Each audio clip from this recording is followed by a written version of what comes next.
Welcome to your deep dive.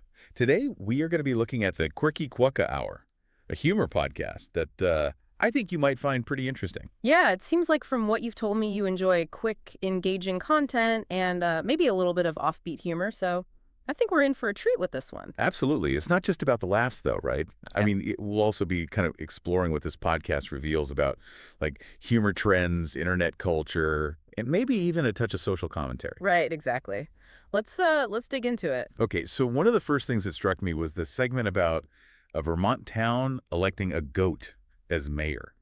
Like, on the surface, it's completely absurd, but it kind of taps into something a little bit deeper, don't you think? Yeah, for sure. I mean, I love that whole bit with their campaign slogan, "No more bad policies." I was cracking up. Me too. It's so clever. Yeah, and it really reminded me of like this whole rise of protest voting and how humor is being used to kind of engage with politics, but in these really unconventional ways.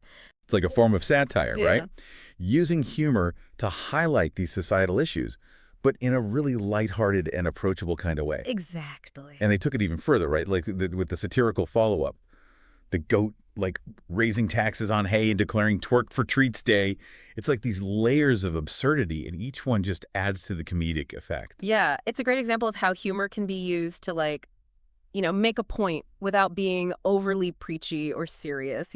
Right. This kind of absurdist humor can be super effective, especially in this digital landscape where people are just like bombarded with serious news and information all the time. Yeah, totally.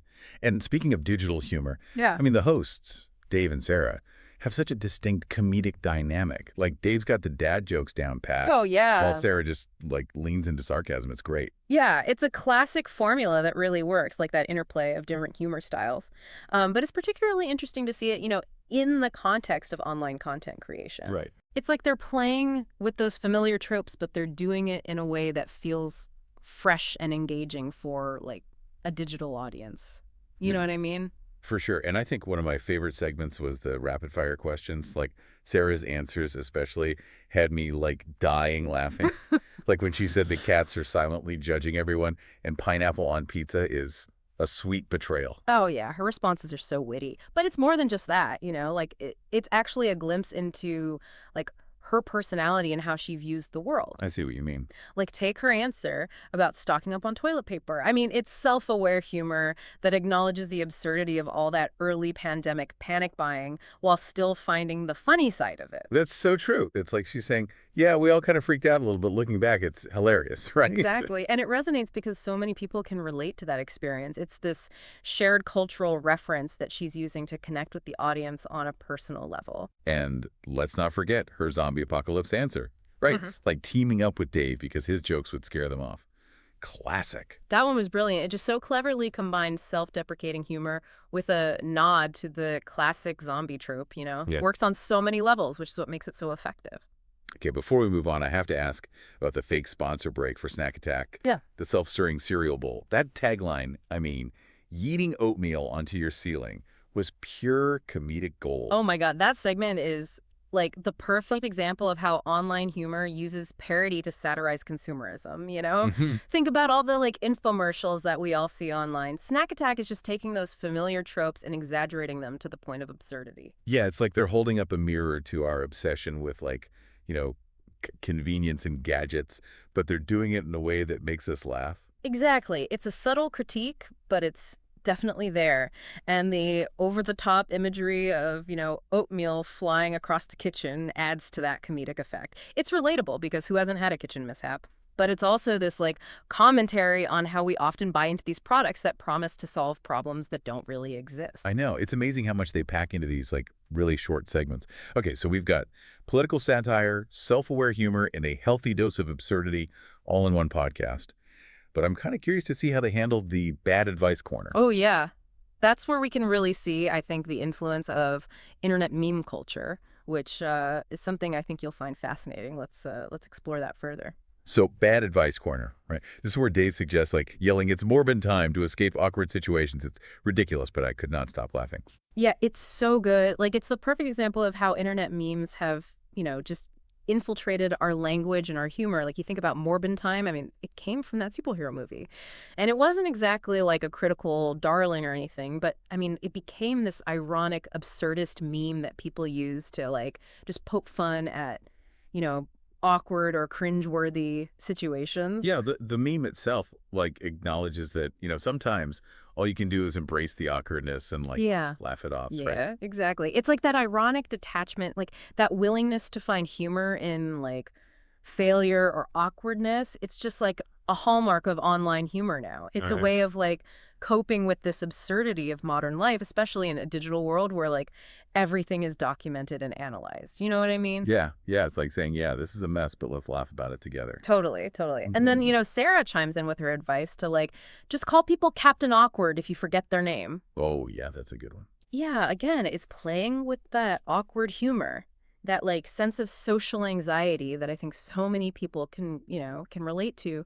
And by giving this like deliberately bad advice, they're kind of creating a space where it's okay to just acknowledge those feelings and just laugh at them. It's like this shared understanding that we're all a little bit awkward sometimes, so that's okay. Yeah, exactly. Exactly. And I think, that's where the Quirky Quokka Hour really shines. Like, it's not just about telling jokes. It's about creating this sense of community, like a shared experience of embracing the absurd and finding humor in the everyday. It's like they're saying, hey, life's weird, let's laugh about it together. Precisely. And that's such a powerful message, especially in a world that can often feel like isolating and overwhelming. They're Mhm. using humor to break down those barriers and create this space for like connection and shared laughter. It's true. So it's not just about the jokes themselves, it's about what those jokes represent. They're a reflection of internet culture, like a way of processing the world around us, and even like a tool for building community. Exactly. And I think that's why this podcast resonates with so many people. Like, it's tapping into something much deeper, Yeah. something that goes beyond just the surface level of humor and really speaks to our like shared experiences and anxieties. I don't know, it's making me like rethink how I even view humor now. Like it's not just about being funny, it's about how that humor can like connect us and help us navigate, the world. Yeah, and that connection, that shared understanding is like something that we all crave, especially in this digital age. Yeah. Just think about how often you encounter this type of like, ironic, meme-driven humor online. Oh, all the time. Yeah. Like constantly, right. It's everywhere. Exactly. It's everywhere. And it serves a purpose. Like, it's not just about being funny. It's a way to connect with others over shared experiences, even negative ones. And to find like a moment of levity in a world that can often feel really chaotic. It's like a coping mechanism, right? Like Yeah. a way to Yeah. process this absurdity of it all without like getting bogged down by it. Exactly. Precisely. And the Quirky Quokka Hour is like a masterclass in how to do that effectively. It's funny, it's relatable, and it makes you like think about the world in this new way. Yeah. So, I mean, what does this all mean for you, the listener? Like, why should you care about this, you know, seemingly silly podcast? Well, because it's more than just silly. It's a reflection of who we are as a culture, Yeah. how we communicate and how we find humor in this world that's constantly changing. It's also a reminder that it's okay to laugh at ourselves, Yeah. to embrace the absurd, and to find joy in the unexpected. Yeah. And that joy, that like shared laughter can be so powerful. It can connect us, uplift us, and help us, navigate all the challenges of modern life. So the Quirky Quokka Hour might be full of bad jokes and nonsensical advice, but it's also this fascinating window into like the evolving landscape of internet humor and its impact on, our culture. Yeah. And it reminds us that, even in this digital age, humor is still this powerful tool for like connection, reflection, and even social commentary. And that's something worth celebrating, I think. So as we wrap up this part of our deep dive, I'd love to hear your thoughts. Like what's resonating with you about the Quirky Quokka Hour? What's making you laugh, think, or even like cringe a little? Yeah, share your thoughts with us. And we'll be right back to dive into one last aspect of the Quirky Quokka Hour that I think you'll find particularly insightful. All right, so we're back and ready for this final part of our deep dive into the Quirky Quokka Hour. It's interesting as we were talking about, like, this podcast really has a knack for taking something as simple as, bad advice and turning it into a commentary on, like, modern life. Yeah, I'm totally with you on that. Let's unpack this whole bad advice corner thing for our listener and see what other insights we can uncover. Okay, sounds good. So we have, Dave suggesting yelling, "It's Morb in time," to escape those awkward situations. Yeah. And like on the surface, it's just a silly joke, Right. referencing a, popular internet meme. But I think it speaks to something much deeper. I'm all ears. Tell me more.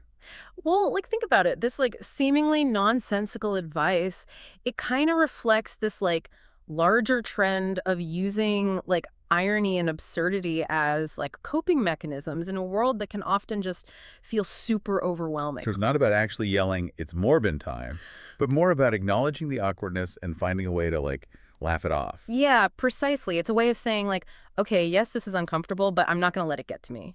Right. It's about finding humor in the face of adversity, which is something that I think resonates so deeply with, online audiences especially. Totally.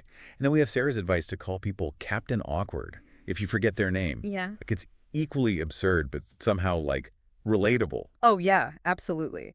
It plays on that universal fear of, social faux pas, you Yeah. know? I mean, we've all been there, struggling to remember a name and feeling that, just wave of embarrassment wash over us. Oh, yeah. Tell me about it. But, by giving this deliberately bad advice, it's are they suggesting that we should just embrace the awkwardness? Maybe. Yeah. I Oh, think wow. so. It's like they're saying, hey, it's okay to be awkward. We're all human. These things happen. And by laughing at it, we're kind of taking away its power. Yeah, exactly. Exactly. It's like a form of social liberation, Right. freeing ourselves from this pressure to be perfect all the time. Totally. And that's a message that's particularly relevant in the age of social media where we're constantly bombarded with images of curated perfection. Right, right.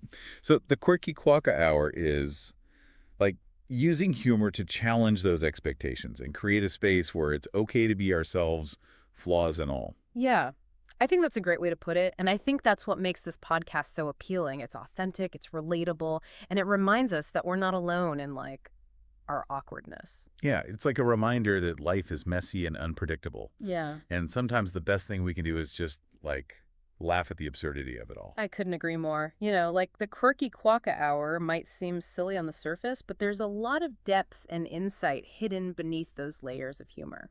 Well, it's been super fascinating exploring this podcast with you. I feel like I have this whole new appreciation for the power of humor and its ability to connect us, make us think, and help us, cope with the challenges of modern life. Yeah, absolutely. It's been my pleasure. I always enjoy these deep dives, and I hope, our listener has found this exploration as insightful as we have. So as we wrap up this deep dive into the Quirky Quokka Hour, we want to leave you with a thought to ponder. Does humor always need to be, good to be effective? Can absurdity itself have value? I think so. We encourage you to reflect on these questions and consider how the Quirky Quokka Hour plays with these very ideas. Keep laughing, keep learning, and keep diving deep. And we'll see you next time on The Deep Dive.